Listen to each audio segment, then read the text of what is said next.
If you're not careful and no clip out of reality in the wrong areas, you'll end up in the backrooms, where it's nothing but the stink of old moist carpet, the madness of mono yellow, and the endless background noise of fluorescent lights at maximum hum buzz, and approximately 600 million square miles of randomly segmented empty rooms to be trapped in. God save you if you hear something wandering around nearby, because it sure as hell has heard you. The Backrooms. A place described as having the smell of moist carpet, the sound of electrical buzzing, and the monotonous sight of off-yellow walls. I'm sure most of you, if not all of you, have heard this before. This short story was posted merely 3 years ago on 4chan's Export, attached with this infamous image. This post is where it all started. The Backrooms have since then garnered a kind of cult-like following, similar to the SCP Containment Breach game from 2012. It acts as a sort of modern creepypasta. The whole idea is such a cool concept, similar in vein to a Twilight Zone episode. It takes the idea of no clipping out of reality from bugs in video games where characters clip through the floor and fall through the map. The writing also paints a familiar picture of a place that we have all seen before, an old, unkempt office-like space that seems familiar to everyone that reads it, which takes inspiration from liminal spaces. Having a vast network of old office spaces under our reality is really something that we can all agree is pretty eerie. The whole idea of the Backrooms is totally fascinating, and it's a great topic to explore. In recent months, however, the topic has exploded with new fascination. The world of the Backrooms has gone from an interesting phenomenon to a full-on art movement. It has become something much more than just a short story. Lore surrounding the Backrooms has been a thing for a few years now, with games and art being prevalent in the community. But what really took it to new levels was Kane Pixel's incredible video series. This series documents a research team's attempt at documenting and understanding the Backrooms. It has a grainy mid-90s aesthetic, and it's similar in style to the upside-down scenes from Stranger Things. These short films are some of the highest production quality I have ever seen from a YouTube series.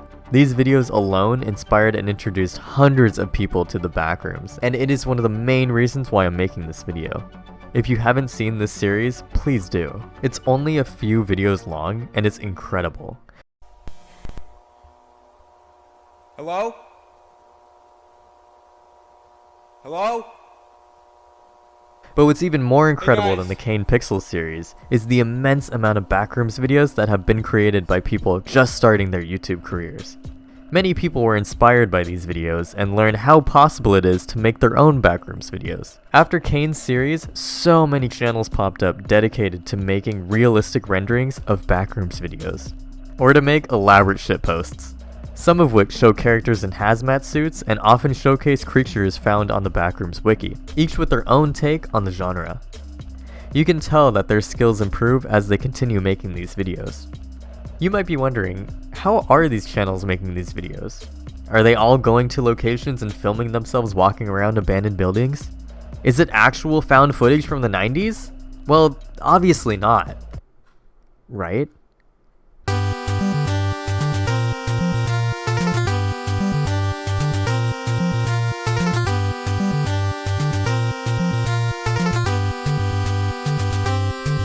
The shaky camera movements and rendered textures give the videos a very realistic aesthetic.